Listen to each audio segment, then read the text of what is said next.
Hello friends, हमारे YouTube channel अड्डा 2020 में आपका स्वागत है।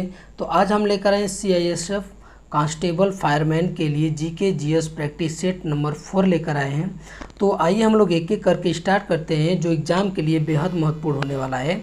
तो पहला क्वेश्चन है कि पहला क्वेश्चन दिया है कि राज्यपाल अपना त्यागपत्र किसे देता है। तो राज्यपाल अपना त्यागपत्र किसे देता है, तो ये आपका देता है किसे, राष्ट्रपति को। ठीक है, ये राष्ट्रपति को देता है अपना त्यागपत्र।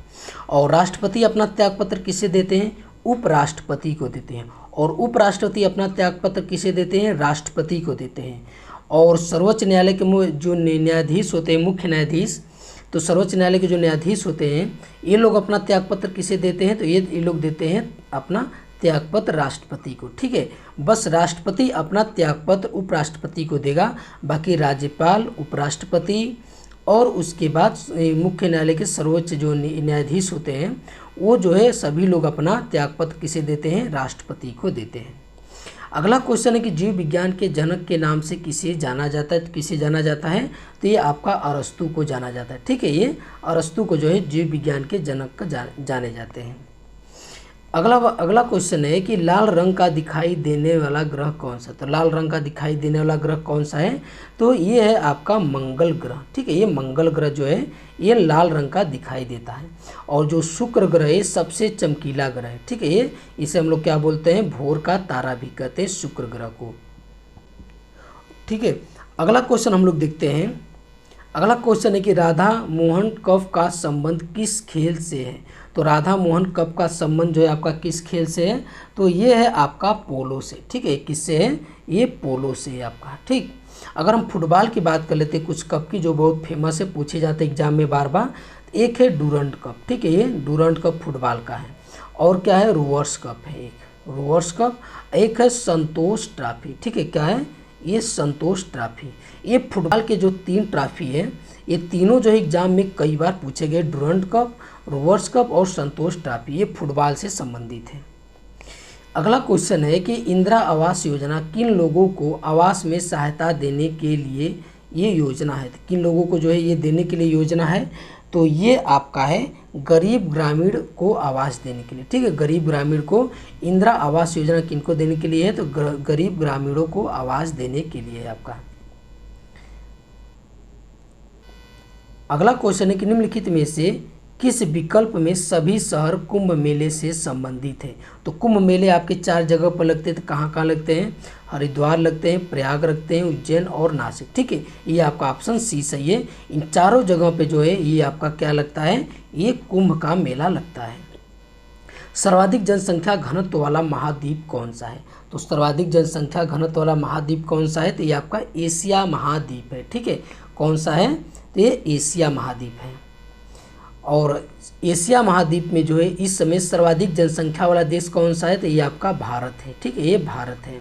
और भारत में सर्वाधिक जनसंख्या घनत्व वाला कौन सा है राज्य, तो ये आपका सर्वाधिक जनसंख्या घनत्व वाला राज्य कौन सा है भारत का, तो ये बिहार है। और भारत में सर्वाधिक जनसंख्या वाला राज्य कौन सा है, तो ये आपका यूपी है। ठीक है, यूपी है। और भारत में जो है सर्वाधिक साक्षरता वाला राज्य कौन सा है, तो ये आपका केरल राज्य है। ठीक है, ये केरल राज्य है। अगला क्वेश्चन है कि दूरबीन का आविष्कार किया था, तो किसने किया था, तो ये आपका गैलीलियो ने किया था दूरबीन का आविष्कार। अगला क्वेश्चन है कि कृष्णदेव राय राजा थे, तो मतलब कृष्णदेव राय जो है कहाँ का राजा थे, तो ये आपके कहाँ के राजा थे, तो ये विजयनगर के राजा थे। ठीक है, विजयनगर के। अगर हम कृष्णदेव राय की बात कर लेते हैं, तो इनके ही दरबार में जो है तेलुगु साहित्य के 8 कवि रहते थे। ठीक है, जिन्हें क्या बोला जाता है, अष्ट दिग्गज कहा जाता है। ठीक है, उन 8 कवियों को क्या बोला जाता है, अष्ट दिग्गज कहा जाता है। और इन्हीं के शासन काल को जो है तेलुगु साहित्य का स्वर्ण काल बोला जाता है, इनके शासन काल को। और इनकी 2 रचना है, एक है आमुक्त माल्यद है। ठीक है, आमुक्त माल्यद। ठीक है, देखिए आमुक्त माल्यद है। ठीक है, माल्याद है, ये इनकी एक रचना है। एक रचना है जाम्बवती। ठीक है, जाम्बवती जो है इनकी रचना वो संस्कृत में, जो जाम्बवती है ये रचना इनकी जाम्बवती।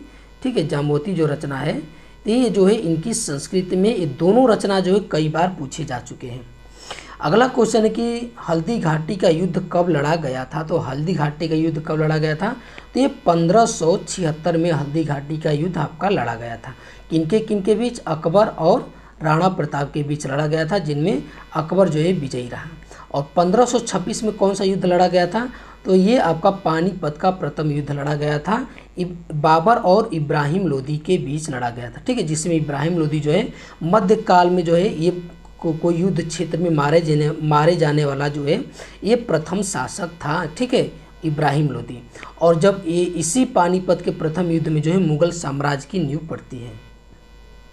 अगला क्वेश्चन है कि कौन सा मकबरा द्वितीय ताजमहल कहलाता है। तो कौन सा मकबरा कहलाता है आपका, तो ये कहलाता है बीबी का मकबरा। ठीक है, जो बीबी का मकबरा जिसे राबिया उद दौरानी का मकबरा या बीबी का मकबरा कहते हैं, इसे हम लोग ताजमहल का द्वितीय ताजमहल भी कहते हैं या ताजमहल का नकल भी बोला जाता है।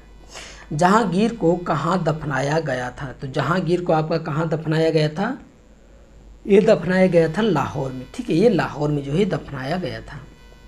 अगला क्वेश्चन कि लोकसभा अध्यक्ष को पद की शपथ ग्रहण कौन दिलाता है। तो ये आपका कौन दिलवाता है, तो ये आपका कोई नहीं दिलवाता है। ठीक है, इनको जो है इनको शपथ ग्रहण की ये आवश्यकता नहीं होती। ठीक है, और उसके बाद अगर बात कर लेते हैं राष्ट्रपति जो है ये किनको जो है दिलवाता है, तो ये दिलवाता है आपका सर्वोच्च न्यायालय के मुख्य न्यायाधीश को दिलवाता है, और उसके बाद उपराष्ट्रपति को दिलवाता है। ठीक है, ये जो है आपका दिलवाते हैं। और राष्ट्रपति को कौन दिलवाते हैं, तो सर्वोच्च न्यायालय के मुख्य न्यायाधीश, या अगर मुख्य न्यायाधीश अनुपस्थित है तो उसमें जो है सबसे जो मतलब कि श्रेष्ठ रहेंगे, ठीक है, वो जो है दिलवाते हैं मुख्य सर्वोच्च न्यायालय के न्यायाधीश वरीयता क्रम में। अगला क्वेश्चन कि डायनामाइट की खोज किसने किए थे। तो डायनामाइट की खोज किसने किए थे, तो अल्फ्रेड नोबेल ने किए थे डायनामाइट की खोज। ठीक है, अगर हम बात कर लेते हैं अर्नेस्ट बोलांग की, तो ये जो है पूरे विश्व के कृषि जनक बोले जाते हैं। ठीक है, पूरे विश्व का कृषि जनक। और भारत के जो है कृषि जनक कौन बोले जाते हैं, एम.एस. स्वामीनाथन बोले जाते हैं। ठीक है, एम.एस. स्वामीनाथन बोले जाते हैं। अगला क्वेश्चन है कि महमूद गजनबी ने भारत पर कितनी बार आक्रमण किया था। कितनी बार, ये 17 बार आक्रमण किया था। और सबसे फेमस कौन आक्रमण था, सोमनाथ आक्रमण जो है जो सोमनाथ मंदिर को लूट ले गया था। ठीक है, सबसे फेमस जो है इसका यही जो है सोमनाथ आक्रमण है। इन 17 बार जब आक्रमण किया था भारत में। प्रकाश संश्लेषण के समय निकलने वाली गैस का क्या नाम है। तो प्रकाश संश्लेषण के द्वारा कौन सी गैस निकलती है, तो ये आपकी ऑक्सीजन जो है ये गैस निकलती है। ठीक है, ऑक्सीजन। अगला क्वेश्चन कि निम्नलिखित में से कौन सा अभिलेख कलिंग नरेश खारवेल से संबंधित है। तो ये आपका कौन सा जो है ये इसमें से कौन सा अभिलेख जो है संबंधित है कलिंग नरेश खारवेल से। तो ये आपका है हाथी गुफा जो अभिलेख है ये कलिंग नरेश खारवेल से जो है ये संबंधित है।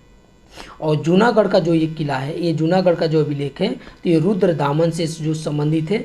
और जो जूनागढ़ का जो अभिलेख लिखा गया है तो ये प्रथम ये संस्कृत में लिखा गया है, पहला अभिलेख है जो संस्कृत में लिखा गया है। यूरोप के किस देश को लघु यूरोप कहा जाता है। तो यूरोप के किस देश को लघु यूरोप कहा जाता है, तो ये आपका फ्रांस को बोला जाता है। ठीक है, फ्रांस को। अगला क्वेश्चन कि पृथ्वी पर सबसे गहरा स्थल है। तो पृथ्वी पर सबसे गहरा स्थल कौन सा है, तो मृत सागर है। ठीक है, जो मृत सागर है ये पृथ्वी पर सबसे गहरा स्थल है। अगला क्वेश्चन कि सबसे कम उम्र में प्रधानमंत्री पद पर आसीन होने वाले व्यक्ति हैं। तो इनमें से कौन व्यक्ति है जो सबसे कम उम्र में जो है प्रधानमंत्री पद पर आसीन हुए, तो ये आपका राजीव गांधी है। ठीक है, राजीव गांधी है। अगर हम कुछ और लोग की बात कर लेते हैं तो इंदिरा गांधी जो है भारत की प्रथम महिला प्रधानमंत्री है। ठीक है, प्रथम महिला प्रधानमंत्री। और मोरारजी जो देसाई हैं, मोरारजी देसाई जो है ये प्रथम गैर कांग्रेसी प्रधानमंत्री बने थे आपके मोरारजी देसाई। अगला क्वेश्चन कि ईवीएम का प्रयोग भारतीय चुनाव में कब से प्रारंभ हुआ था। तो ये कब से प्रारंभ हुआ था, तो ये 1998 से जो है ये प्रारंभ हुआ था ईवीएम का प्रयोग। अगला क्वेश्चन कि पर्वतों पर विश्व की कितनी प्रतिशत जनसंख्या निवास करती है। तो ये आपकी कितनी प्रतिशत जनसंख्या निवास करती है, तो ये आपका 1% जो है पर्वतों पर जो है विश्व की जनसंख्या निवास करती है। अगला क्वेश्चन कुतुबुद्दीन ऐबक की राजधानी कहाँ थी। तो कुतुबुद्दीन ऐबक की राजधानी कहाँ थी, तो ये आपकी थी लाहौर में। ठीक है, ये लाहौर में थी। कुतुबुद्दीन ऐबक को लाख बख्श के नाम से भी जानते हैं। और कुतुबुद्दीन ने जो है कुतुब मीनार का जो है इसका नींव किसने रखा था कुतुब मीनार का, तो ये कुतुबुद्दीन ऐबक ने जो है इसका नींव रखा था। और उसको पूरा किसने करवाया था, तो ये इल्तुतमिश ने जो है उसको पूरा करवाया था। सूर्य तथा पृथ्वी के निकटतम ग्रह क्रमशः कौन से है, तो सूर्य तथा पृथ्वी के ये निकटतम ग्रह कौन से, देखिए शुक्र जो निकटतम बुध है और पृथ्वी के निकटतम ये शुक्र है। ठीक है, ये आपका आंसर जो है ऑप्शन ए जो है आपका सही हो जाएगा। अगला क्वेश्चन है विश्व स्वास्थ्य दिवस कब मनाया जाता है, तो विश्व स्वास्थ्य दिवस कब मनाया जाता है, तो ये मनाया जाता है आपका 7 अप्रैल को मनाया जाता है। ठीक है, 7 अप्रैल को। तो ये आज का हमारा वीडियो आपको कैसा लगा, अच्छा लगा तो हमारे चैनल को सब्सक्राइब कीजिए और अधिक से अधिक शेयर कीजिए। देखने के लिए बहुत बहुत धन्यवाद।